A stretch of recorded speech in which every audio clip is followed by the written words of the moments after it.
Halo semuanya, kembali lagi bersama saya Johan Leonardo di channel Jurnal Trading ID. Ya, pada kesempatan kali ini saya akan membahas mengenai update untuk komoditas favorit kita semua, yaitu Gold XAUUSD ya. Nah, seperti yang kita tahu bahwa pergerakan kemarin pada saat MFP hari Jumat tanggal 3 September, gold itu naik cukup tinggi karena hasil MFP-nya yang kurang baik ya. Pada saat 3 September, aktualnya itu 235, sedangkan forecast-nya itu adalah 750. Ini yang membuat investor untuk main aman, yaitu membeli emas, makanya harga emas itu langsung naik. Sedangkan harga dolar itu atau euro USD itu langsung melemah. Terjadi sebenarnya pada saat tanggal 6 Agustus bulan lalu juga kan harga aktualnya itu sekitar 943 ya, sedangkan forecastnya itu 870, dan itu terjadi di sini. Bisa dilihat pada saat forecastnya lebih tinggi, aktualnya lebih tinggi daripada forecast, berarti harga gold langsung melemah selama 2 hari itu. Oke, selama 2 hari gold melemah, dan ketika hari ini tanggal 3 kemarin, aktual dengan forecastnya itu lebih besar forecast daripada aktual, berarti yang diprediksikan itu tidak sesuai karena lebih rendah ya dari yang diprediksikan, makanya investor lebih cenderung membeli emas untuk persiapan. Maka di sini harga emas naik. Sebenarnya si NFP ini nggak gitu berpengaruh signifikan ya, atau berpengaruh untuk jangka panjang si gold ini, karena bisa kita lihat di sini grafiknya untuk daily, dia hanya berpengaruh paling tidak sekitar 2-3 hari. Setelah itu gold udah mulai naik sampai saat ini dia berhasil kembali ke titik sebelum dia crashnya itu di harga 18.027. Jadi berbahagialah kalian yang beli di sekitar 16 ribuan. Karena waktu itu saya sempat beli di 16 ribuan dengan patokan candlestick yang ini. Dan untungnya ke trigger order buy saya, dan saya masih belum menjualnya hingga saat ini. Oke, lalu sesudah itu si gold ini sebenarnya masih belum bisa ya untuk menembus si resist ini. Coba kita lihat dulu langsung ke analisanya yang kemarin. Jadi kalau analisa yang kemarin, nanti kalau misalkan kalian mau nonton kembali, nanti akan saya kasih di pojok kanan atas ini untuk linknya. Dan kita lihat di sini bahwa si gold ini berhasil breakout dari base-nya dia ini nih. Oke, yang kemarin kan saya udah bilang kalau dia breakout base ini, maka ada kemungkinan besar dia untuk sentuh ini, lalu dia turun lagi, atau dia bisa naik lagi ke sini. Dan itu benar terjadi ketika dia menembus base ini, langsung naik tinggi ya, karena penyebab MFP juga. Dan harga pergerakan dia itu sebenarnya udah nembus ya dikit, tapi kayak tinggal kita lihat aja di besok dia mau kesini atau dia mau turun lagi seperti ini. Oke, untuk mungkin di sini kita harus lihat lagi di candle 4 jamnya supaya lebih jelas. Oke, di sini lebih jelas ya bahwa ketika dia menembus base ini, seperti yang saya katakan, dia akan langsung naik. Bahkan dia sebelum naik ke sini dia kan ada sedikit penembusan ya. Dia turun dulu, dia retest base dia ya. Dia retest dulu di sini. Setelah retest, oke, dia langsung naik lagi, dan ini dia lagi retest lagi kembali untuk resisten dia.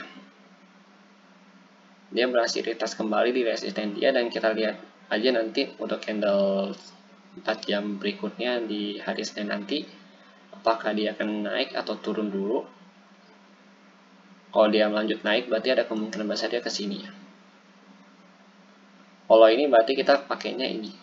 Ini kita nggak pakai, kita pakai ini aja. Karena ini udah kelihatan ya, dia ada retest kembali ya. Langsung sesuaikan aja dengan candlesticknya. Oke, kita sesuaikan dengan candlesticknya.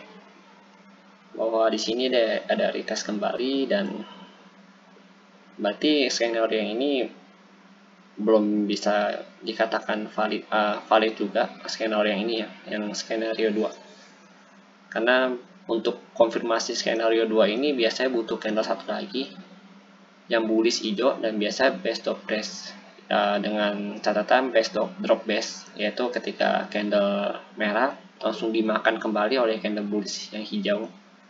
Itu baru kita katakan sebagai kenaikan untuk sampai di sini. Ada kemungkinan besar sampai di sini. Yaitu dia karena dia melanjutkan kenaikan harga dia.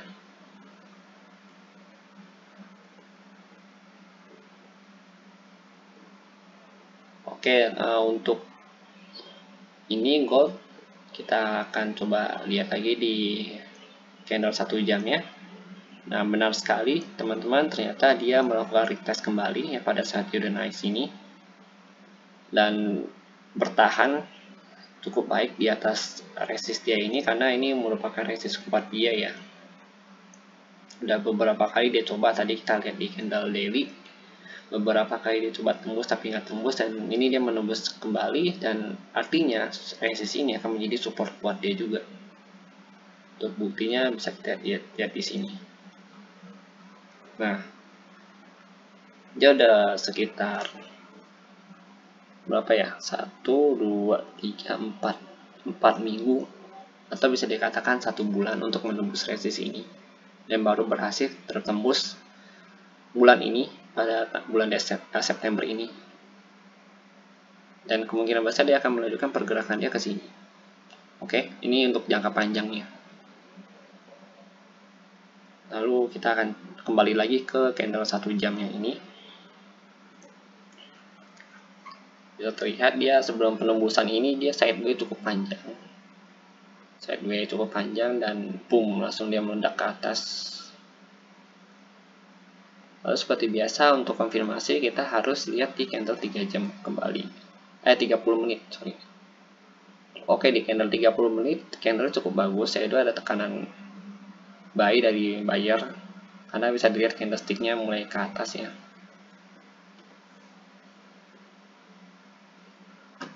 Loh, di sini lebih kelihatan ya, sebelum dia coba tembus dia dari tes beberapa kali dulu, 1, 2, baru tembus. Di sini dia juga ada retest kembali, tapi berhasil naik. Lalu dia coba retest lagi, dan apakah dia menaik atau enggak kita harus tunggu nanti Senin. Sebenarnya amannya itu pada saat dia udah retest kembali, kita kalau mau buy di sini tunggu dia retest dulu, ada candle bullish yang panjang, kita baru buy di situ dengan target kita di area sini untuk long term ya. Tapi kalau untuk mid term, target kita itu bisa di sini. Itu di 18 di 1832. Ini untuk short term trade ya. Kalau short term di sini. Karena di sini ada tekanan cukup besar ya buat si gold ini. Lihat beberapa kali dia coba itu tembus tapi nggak tembus-tembus. Berarti masih ada 2 rintangan yang harus dilewatin. Yang pertama ini, yang kedua ini.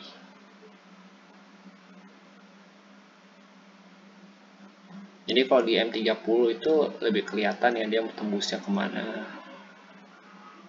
Dan candle-candle kecil ini bisa kita lihat lebih jelas gitu. Maka saya bilang kalau mau buy itu lebih baik kita ambil di time frame 30 menit, atau kalau mau meyakinkan kembali itu biasa di 15 menit.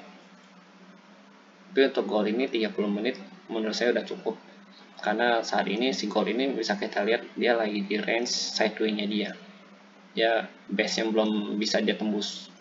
Jadi pada saat dia melakukan penembusan base ini, dia akan lanjut untuk naik ke atas. Berarti skenario nomor 1 ini nggak kepake lagi. Lalu skenario 2 ini masih kita 3 ini masih kita pakai, masih coba saya pertahankan. Skenario 2 masih saya pertahankan, jadi skenario 2 ini saya ubah jadi skenario pertama. Ini kita ubah jadi skenario kedua. Karena ketika ini nggak ditembus, berarti kita anggapnya ini sebagai skenario kedua aja. Langsung kita bisa ambil sell di sini keputusan. Ketika dia nggak tembus ya, dan itu pada saat dia udah retest kembali di M30 nya supaya lebih aman.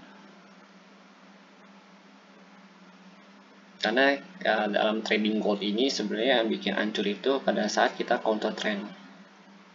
Ini kan dia lagi buat cangkul nih, dia buat cangkul dan kita harus tahu dulu dia mau kemana, mau ke atas atau ke bawah. Kalau untuk tren besar yang ini biasanya kalau dia udah melakukan penembusan garis ini akan ke atas bullish ya. Tapi kita masih butuh konfirmasi dulu untuk selengkapnya. Oke, mungkin segitu dulu untuk analisa gold saya. Jika memang ada yang salah atau ada yang kurang, bisa tambahkan di kolom komentar. Atau jika memang ada yang ingin disampaikan, bisa sampaikan juga di kolom komentar. Jika suka dengan video ini, jangan lupa di like dan juga subscribe. Dan bantu saya dalam membangun channel ini supaya lebih baik lagi ke depannya. Terima kasih.